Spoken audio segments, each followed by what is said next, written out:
Hi everyone, welcome to another Table Talk.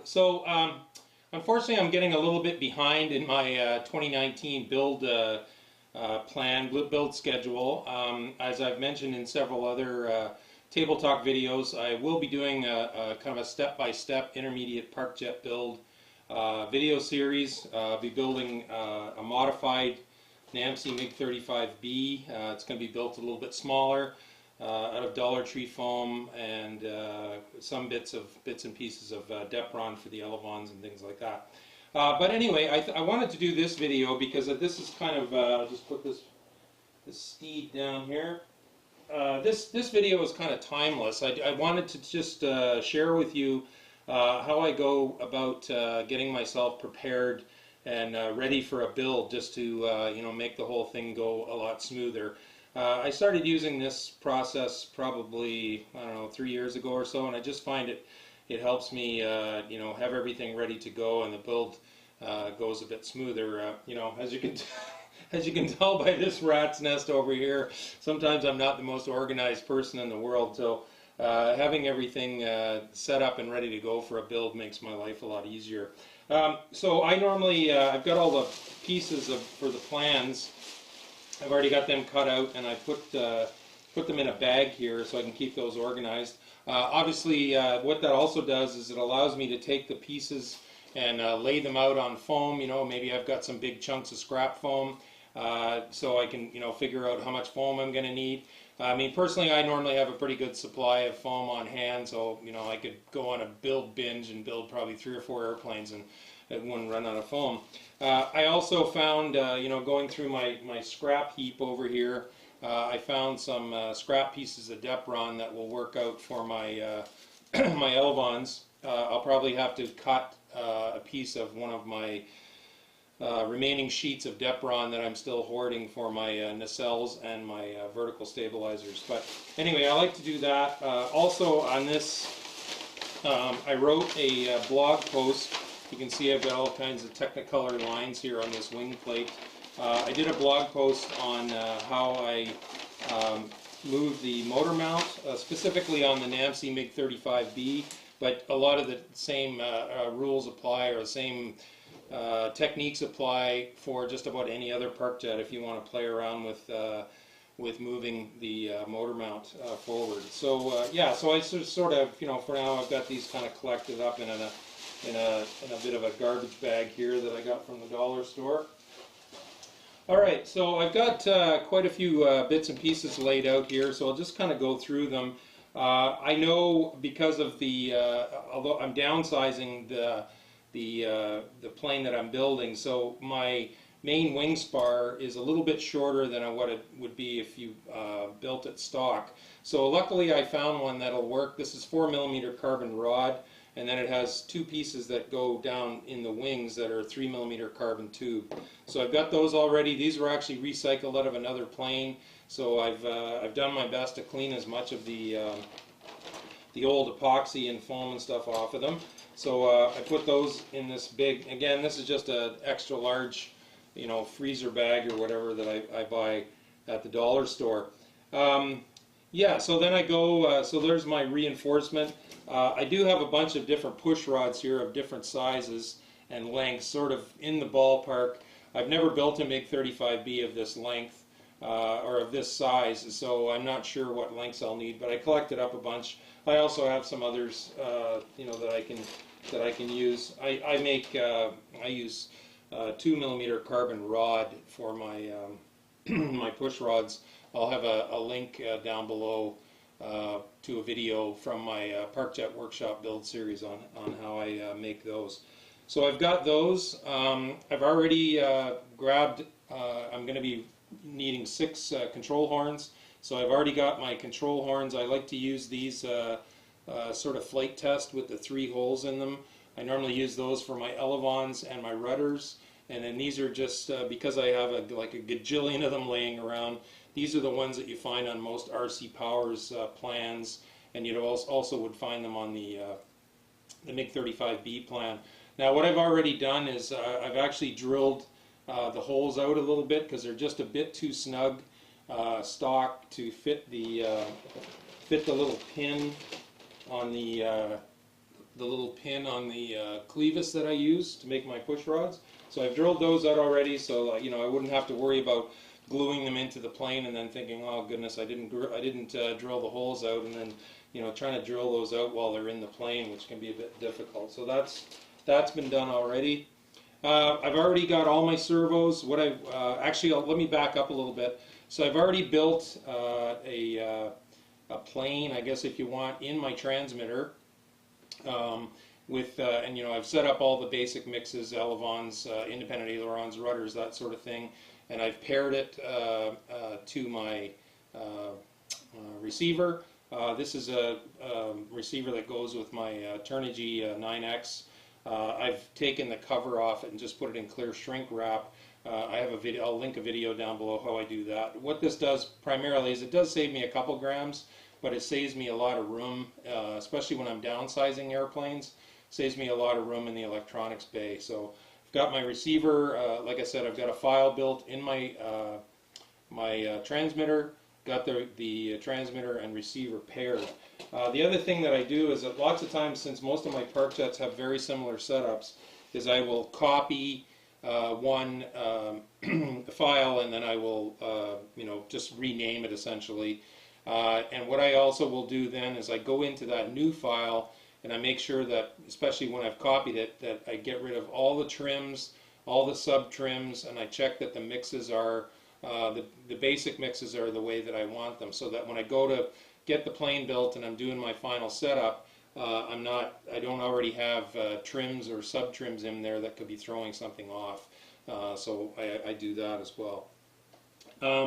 So I've made sure after pairing my receiver or binding my receiver, I plugged in all my servos that I'm going to be using. I'm going to be using 9-gram nylon gear servos. These are actually GoTech, I think, by Banggood that I'm going to be trying out. They're very, very similar to the RC Timer 9-gram servos that I use. Now what I like to do is I peel the labels off and then I put tape on it. I put transparent duct tape, but I've also used like just masking tape. I do that for a couple of reasons. One is I normally hot glue my servos in. I find it's a lot easier to get them out if I need to replace one. And then what happens then is that it's a lot easier to get the, normally the hot glue will come off of these servos pretty easily, but I just peel the tape off and then 99.9% of the glue comes off. The other thing with these 5-gram servos here that I use for my rudders and my ailerons is the little screws that hold the bottom. There's only 2 little screws that hold the bottom on, and what I've had happen to me in the past is I'll be dry fitting the servo to make sure that the hole that I've cut in the plane is big enough, and when I go to pull it out, the whole bottom piece will pop off here. So I find that little bit of tape helps hold that on. So again, a couple of reasons: makes glue removal more easily, and it keeps the bottom of these smaller servos from popping off when you're dry fitting them. All right, so I've got my speed controller set up, and just like I did on my receiver, I've already put some Velcro. I tend to always put the hook part on my components, my receiver, my speed controller, and my batteries, and then I put the loop, or maybe I'm saying that wrong, but I put the loop or the fluffy part of the Velcro actually in the plane.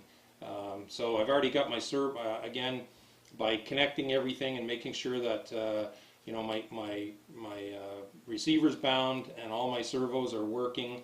I put the arms on. I may need to do some sub trim, but I've put the servo arm on while the servo is on to make sure that it's as close to centered as I possibly can. I know that my speed controller is working, and if I'm like on this Hobbywing Platinum Pro, I always tend to set it up with some custom settings. So I make sure that those custom settings are in there now, so that I don't, the first time I launch it, go, why is this not performing as well as it should? So now I've got that all set up. So there's my speed controller. Okay, so getting, I also, this is forgot, with my servos, I tend to use a Y harness. I'll plug both my servos into, rudder servos into this Y harness, and then this goes into one of the channels so that I can just use a 6-channel receiver. I also make sure that I test this, with the servos that I'm going to be using, so to make sure that there's no, loose wire or a broken wire or something like that. So good to have that tested as well. All right, so I've got, for my motor, I've already tested this when I hooked everything up. I obviously test it with the prop off, but I make sure that I have all the hardware connected. I've got my my aluminum X mount on the back here so that I can mount it in my ParkJet. I like to use a little, with these quad motors, might be hard for you to see, but I like to use, I just actually use old prop rings as a bit of a spacer so that when I put the prop on there, it keeps the prop from resting directly on top of the motor. So I've got that on there, as well as, as a prop nut, and also making sure that all my connectors are good. I use 3.5mm bullet connectors. So the motor's good.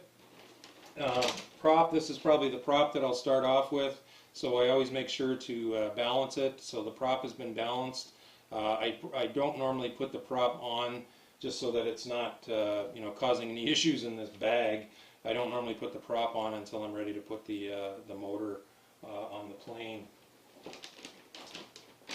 Okay, then I also, what I like to do with these quad motors is I put a couple of nylon spacers. I glue 2 nylon spacers together and then glue them onto the motor mount so that there'll be some space, it serves between the back of the motor and the motor mount. It serves 2 purposes.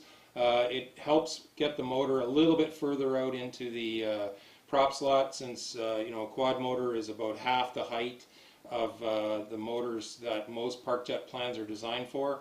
Also, it allows a little bit of air to get in behind, to help the motor cooling. So I don't normally then drill all those holes out in the middle as a result, because then it gives me a little bit more solid gluing surface. And I've just made this motor mount out of old plastic gift cards, so it's ready to go, and the holes have already been drilled. And in addition to that, I also, I've already got my 4 screws that I'm going to use to screw my motor onto the motor mount. So I've got everything here all in one place. And then I just, normally I will put, if I had more than one airplane on the go, I don't normally write on the bag so I can recycle it. I'll just write on a piece of paper and throw it in the bag so that I know what all these goodies are for. So just a couple of other minor things. Obviously I want to make sure that I've got a sufficient amount of glue to at least get me through the one build. This is a glue that I use primarily. It's Craft Medley Premium Craft Glue. It's exactly the same composition as Bob Smith Industries Foam Cure. So this bottle's getting just a little bit low. I know I'm probably going to use more than that. So I've already got a new bottle here ready to go. Because what I don't like to have happen is, I'll be going along maybe a fairly long seam that I'm gluing, and then all of a sudden I run out of glue and I'm scrambling around looking for another bottle of glue. So I have one handy, and before I start the build, I'll snip the tip off here and make sure that this bottle's ready to go. That's the main one that I use. Also, I make sure that I've got sufficient amount of tape. This is like a fiberglass strapping tape. Of course, I can never find the end of it. Oh, here we go. It's just got some fibers in it. I use this on the inside of the score lines on my score and fold ParkJets, and then this is a transparent duct tape. This is what I use for my hinges. So those are things that I want to make sure that I don't go to grab the roll to start building and I've only got 6 inches of tape left on the roll if I need to run to the store and pick up some more. So that's, like I say, that's just sharing my ideas on how I sort of prepare now for my builds. I just find now that, if I've got everything essentially in this bag, all my goodies, I'm not have to, find in this rat's nest where my container of screws is, and et cetera, et cetera. It just seems to work out, pardon me, work out really well for me for my builds now. So. Yeah, so please check out the video description down below. I'll have links to much of the stuff that I talked about. If you're interested in how I make my motor mounts, etc., how I downsize my receivers, things like that. So Thanks very much for watching. I hope this has been helpful. Please don't hesitate to leave any comments or questions down below, and I'll do my best to try and help you out. So thanks very much for watching. Blue skies, calm winds to everyone. Park jet noise, you have the sound of freedom, baby. Take care.